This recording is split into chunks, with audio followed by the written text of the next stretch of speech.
Alors, KAI, c'est le 5e défi qui s'appelle « Ne jamais cesser de croire au pouvoir de l'alimentation ».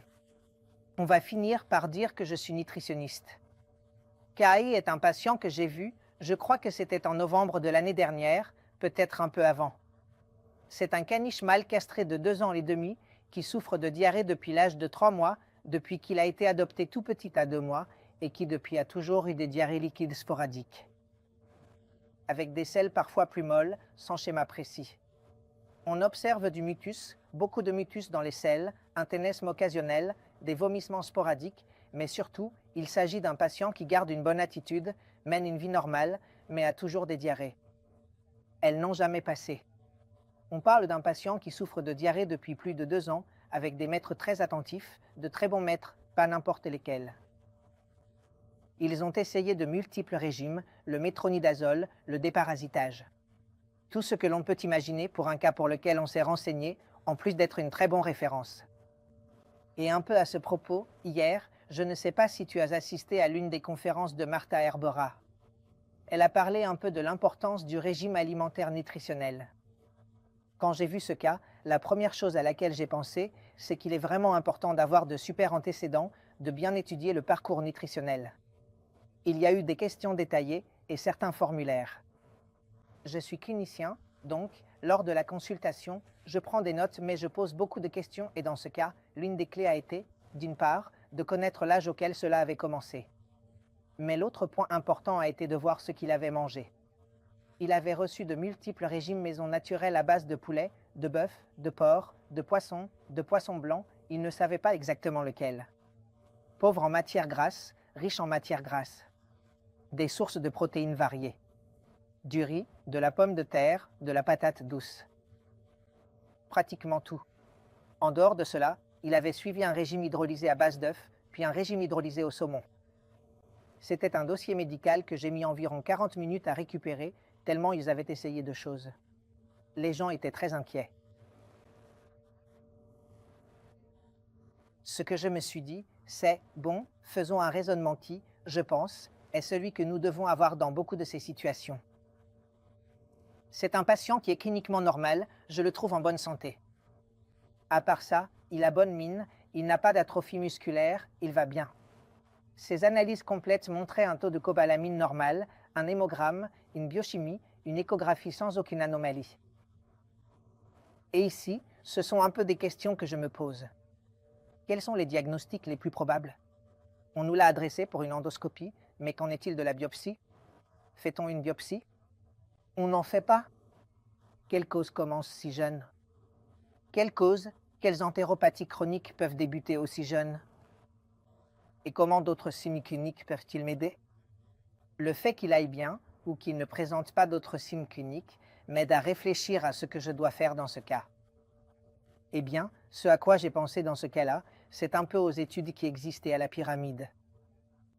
La pyramide des entéropathies chroniques indique que la majorité de vos patients présentera une entéropathie répondant à l'alimentation. Mais ce patient a essayé 15 régimes sans succès, alors qu'est-ce qui se passe ici? Voilà la question. Alors, je pense souvent à cette pyramide. Ce n'est plus une question de réponse aux antibiotiques, maintenant il s'agit de l'entéropathie que l'on module. Avec des probiotiques, avec des transplantations. Et la deuxième chose que j'ai pensé c'est, il est très jeune. Quelles entéropathies chroniques commencent aussitôt? Eh bien, presque toujours, il s'agit des entéropathies répondant à l'alimentation. Il est extrêmement improbable qu'il existe une autre entéropathie chronique qui débute à 3 mois. Il est très rare que nous en arrivions aux immunosuppresseurs ou qu'il soit nécessaire d'utiliser 1 ou 2 immunosuppresseurs dès le début, à 3 mois. Il est très rare que ce soit des parasites, car il avait déjà reçu un antiparasitaire, donc ici probablement ma dissonance vient du fait qu'il a essayé tous les régimes possibles, je crois. Pour moi, c'était le plus probable dans ce sens. Il est important de garder cela à l'esprit, la pyramide. Hier, Martha l'a bien expliqué, mais il est courant de penser que quand un régime ne résout pas le problème, on n'a pas une entéropathie répondant à l'alimentation. Mais on sait grâce à cette étude publiée l'année dernière que les patients ne répondent jamais au premier changement. Il faut faire 2 changements, voire 3 en général. C'est ce qu'on essaie de faire, au moins 3, évidemment en fonction de la situation clinique du patient, des caractéristiques de ce patient. Cette étude montrait que beaucoup de chiens ne répondaient pas avant le 3e régime. Celui-ci n'a pas répondu positivement à plus de 3 régimes. Mais oui, si vous vous souvenez un peu de l'approche par l'alimentation, nous allons voir maintenant ce que nous avons fait. Et autre chose qui est parfois très important, comme l'un des défis dont Jordi a parlé, les antécédents cliniques. Ce patient, qu'est-ce qu'il avait? La diarrhée, principalement accompagnée de signes au niveau du côlon, une colite, présence de mucus dans les selles, c'est très typique.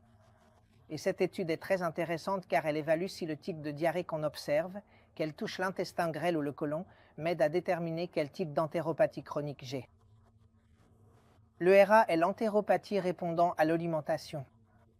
Ce que l'étude constate, c'est que la grande majorité des patients atteints d'entéropathie répondant à l'alimentation présentent des signes au niveau du côlon.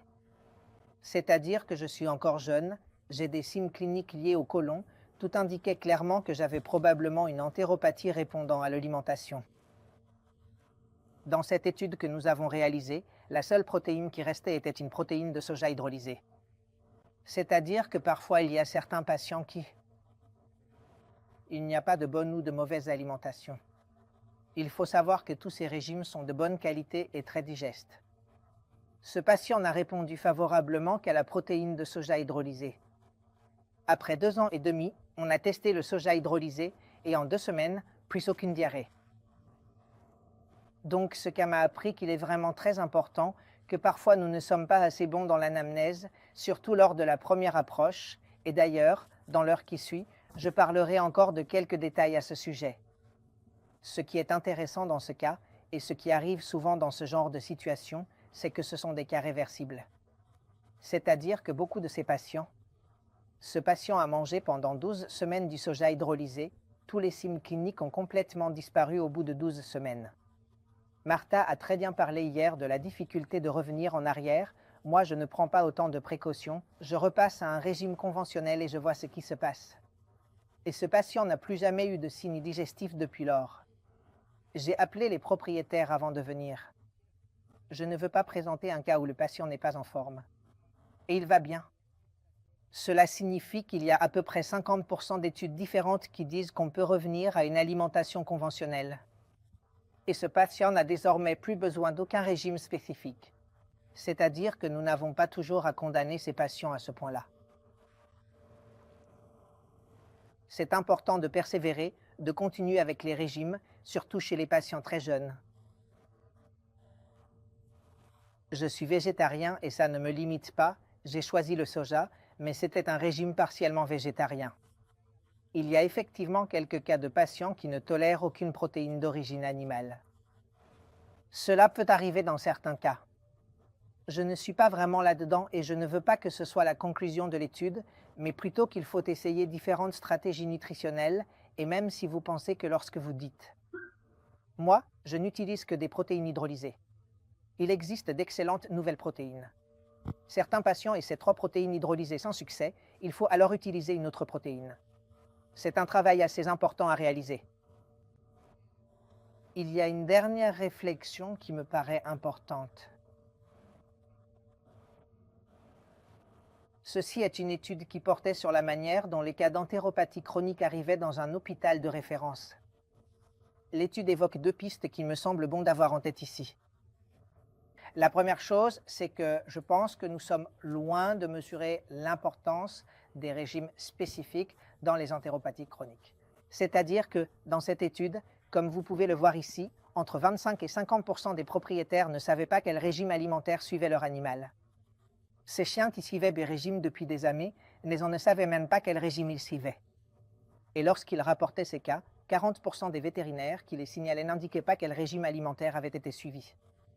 Chez ces patients, il n'existe aucun médicament, aucun examen qui va résoudre votre problème. L'alimentation est un pilier. Donc, c'est une réflexion que nous devons avoir, car il est probable que nous résoudrons beaucoup plus de problèmes avec une bonne gestion de la nutrition.